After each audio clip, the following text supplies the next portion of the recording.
5 years ago, a millionaire disappeared without a trace in Salvador, taking with him the dog his wife loved like a son.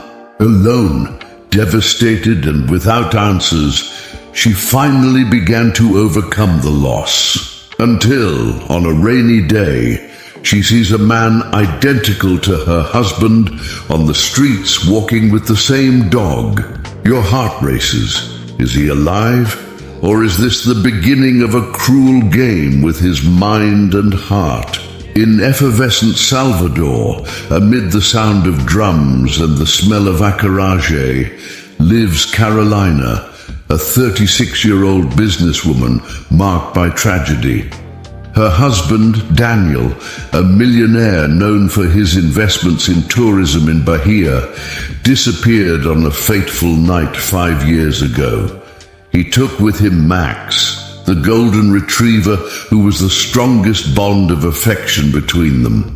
Carolina never got any answers.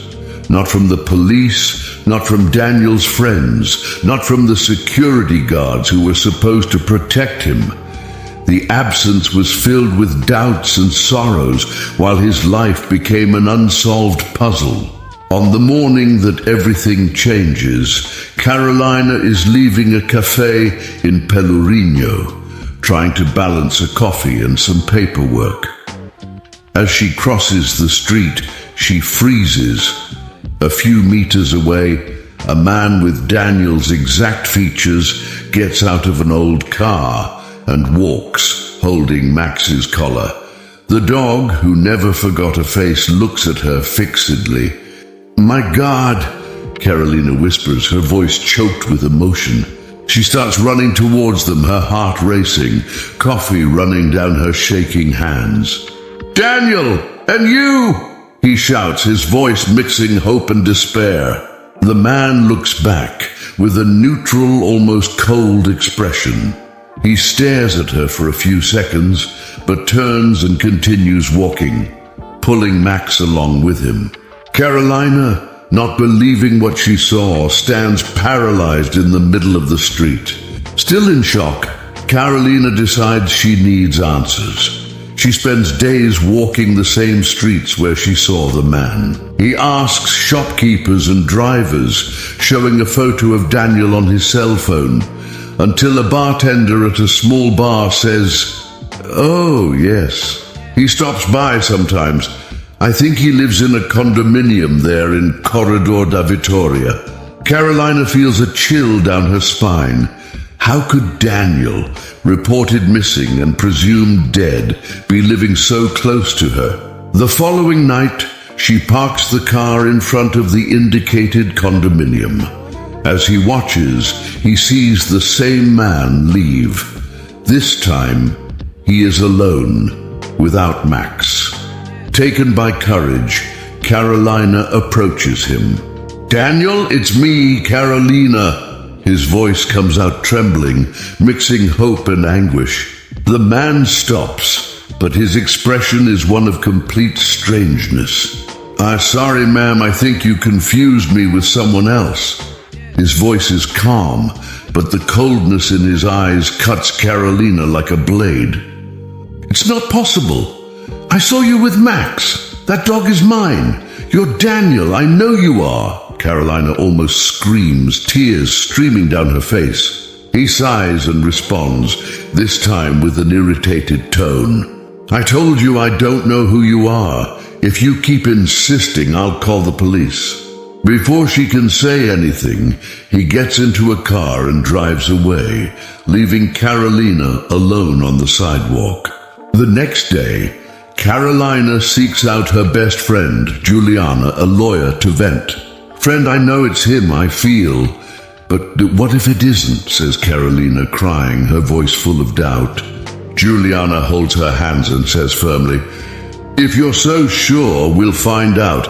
Let's follow this guy, see where he goes, who he really is." The two begin to investigate. They discover that the man, who now uses the name Alexandre, leads a discreet life and works in an inn. The investigation takes a surprising turn. when Juliana discovers that the inn is owned by Daniel, or Alexandra. Carolina decides to confront him again, this time taking photos, documents, and even Max's veterinary records. Carolina speaking half desperately. "I know it's you. You disappeared and left me. Why? What happened that night?" Alexandra, getting angry, starts to speak. "Why don't you just forget me? I'm not who you think. Just get on with your life." But before leaving, Alexandra drops a business card with a mysterious address. Carolina catches him and feels that she's getting closer and closer to the truth. The next day, Carolina decides to go to the address on the card left by Alexandre. It's a remote house on top of a hill in Salvador, overlooking the sea. The house appears abandoned, but upon entering, Carolina finds something that takes her breath away. Photos of her spread across a table, along with notes about her routine. Suddenly, a voice appears behind her. "I knew you would come." Carolina turns quickly and sees Alexandra standing at the door with Max by his side. But his expression isn't one of anger or surprise. It's one of resignation. "You've always been stubborn, Carolina. It's one of the things I love most about you." "Then you admit it. It's you, Daniel." Carolina screams, her voice full of pain and relief. He sighs, runs his hand through his hair, and finally says, "Yes, it's me." The revelation makes Carolina take a step back. "Why? Why did you do this to me? Why did it disappear?" she asks, with tears streaming down her face. Daniel looks at her with sadness, but also with something that seems to be fear. "I had no choice. That night, everything fell apart. I discovered things that could destroy me. People were after me. I thought if I disappeared, you would be safe. And leave me without answers? Without you?" Carolina says, her tone oscillating between anger and sadness. Daniel hesitates, but then something changes in his expression. "It wasn't just that, Carolina. You need to know, it wasn't just you who was in danger. I found out that someone close to us was involved in all of this." Carolina stares at Daniel, confused. "What are you talking about?" He approaches, lowers his voice, and says, "Juliana." The name of Carolina's best friend echoes in the room like a gunshot. "That doesn't make sense. Juliana helped me find you, Daniel. She's my best friend," Carolina responds incredulously. Daniel shakes his head. "She was my business partner. I discovered that she embezzled millions from the company and set me up to be the only one to blame. When I confronted him, the threats began. She wouldn't hesitate to use you against me." The ground seems to disappear beneath Carolina's feet. She doesn't know whether to believe Daniel or the friend who was by her side in the most difficult times. "I need proof," says Carolina firmly. Daniel takes a flash drive from a safe hidden in the house. "It's all here. Transactions, messages, threats. But if you're serious about this, you need to be prepared for what comes next." Carolina holds the flash drive with shaking hands. Now everything is about to change, but the doubt continues to gnaw at your mind. Who can you trust? In possession of the flash drive, Carolina decides to confront Juliana. But first, she analyzes all the content with the help of a well-known technology expert. The material is devastating.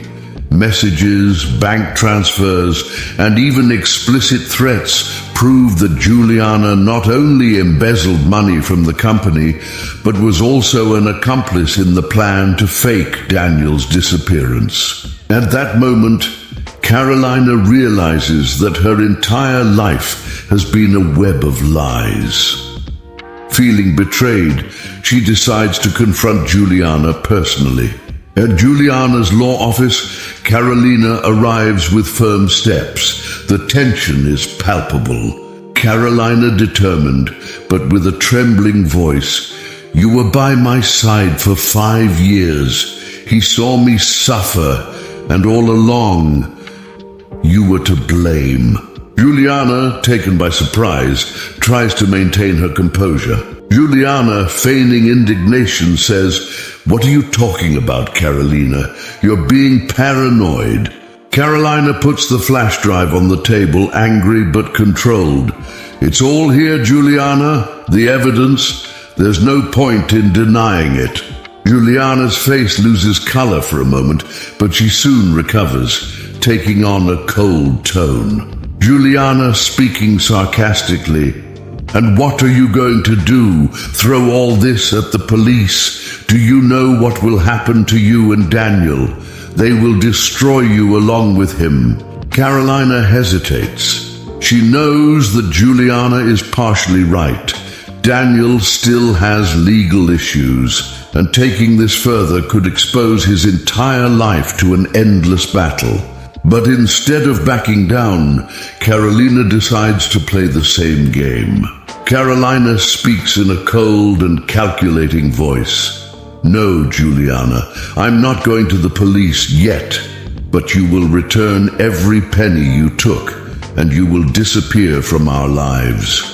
If you don't, I will not only expose you, but I will make sure you never step foot in the legal profession again."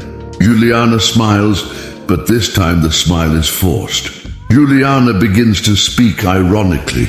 "You think you're so smart, don't you?" Carolina begins to speak firmly. "I don't think so, I'm sure." Days later, Juliana transfers the embezzled money back to the company's accounts, and Carolina ensures that Daniel is reinstated in the business, albeit under a false name. But the process is not easy. Daniel faces difficulties adapting to a life he abandoned, and Carolina, although stronger, struggles to rebuild her confidence. During a heart-to-heart, the two finally open up. Daniel, in a tone of regret, says, "I just wanted to protect you.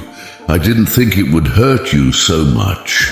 Carolina calmly but firmly says, "You should have trusted me, but now we will face this together." They begin working as partners, building a new business and leaving the past behind. But Carolina is keen to keep the evidence against Juliana in a safe place. Everything seemed to be heading towards a new beginning, but Juliana, unable to accept defeat, decides to act.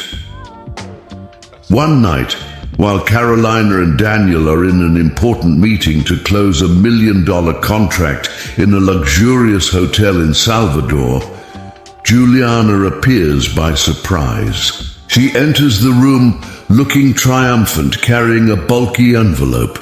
Juliana, with a cold and calculating smile, says, "Do you think you can escape the consequences? I always had an ace up my sleeve." Carolina and Daniel exchange tense looks. Juliana places the envelope on the table and continues defiantly, "In this envelope are documents that could ruin you, with enough evidence to put Daniel behind bars and destroy his reputation, Carolina." Daniel stands up, trying to remain calm. Daniel begins to speak in a firm tone. "Don't you get tired of destroying everything around you, Juliana? You've achieved enough. Why don't you move on?" Juliana laughs sarcastically and says, "Because I don't accept losing.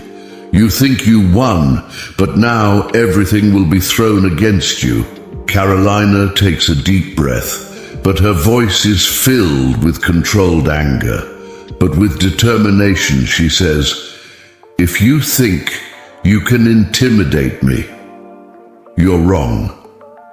I've lived long enough to know that you only have power as long as I give you the space to do so." Carolina takes out her cell phone and puts it on the table and says, "And before you open this envelope, let me tell you something. This entire conversation is being recorded." Juliana stops, the smile disappearing from her face. Nervously, she says, "What?" Carolina begins to speak with determination. "That's right. If you have evidence against us, I have evidence against you. And what's more, if you don't get out of here now, I'll send all of this to the police." Juliana realizes she is trapped.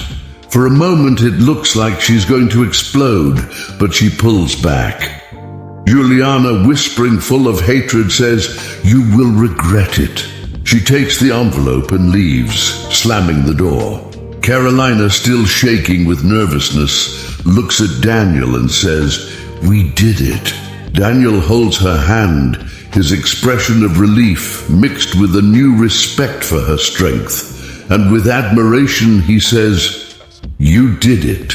Juliana's threat is neutralized, but Carolina knows that the battle is not completely over yet.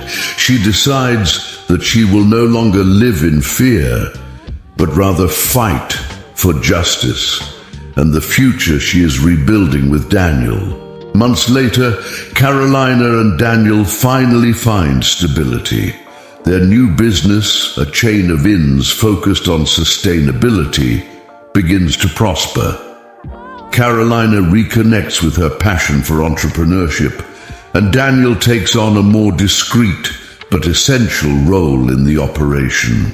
Juliana, on the other hand, is completely unmasked. The evidence collected by Carolina is handed over to the police anonymously, and an investigation reveals the corruption scheme she led. Her career is ruined, and she becomes the target of lawsuits. On a sunny morning, Carolina walks along the beach with Max by her side. She reflects on the last 5 years, the losses, the betrayals, and how it all changed her. Daniel joins her, bringing 2 coffees. With a smile, he says, "You're thoughtful again." Carolina, happy and laughing, says, "I was just thinking about how much our lives have changed."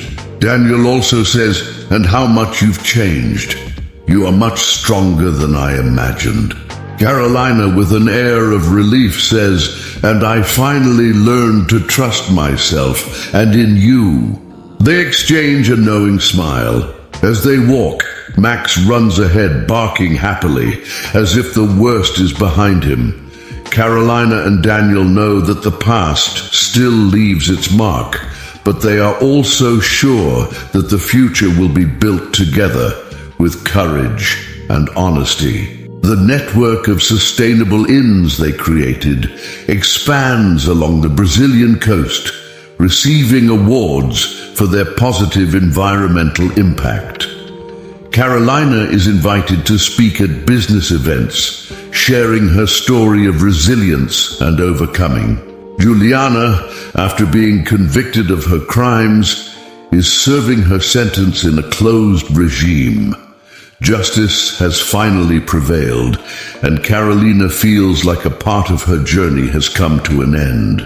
On a quiet afternoon, Carolina sits on the terrace of her new home in Itacaré, Bahia, looking at the sea. Daniel appears with Max, who has a ball in his mouth, begging for attention. Daniel, with a certain laugh, says, "I think someone wants to play." Carolina, also smiling, says, "He deserves it just like us." While Max runs along the beach, Carolina reflects on everything she's experienced. Pain, doubts, and betrayals taught her valuable lessons. Trusting herself, fighting for what is fair, and not fearing the future.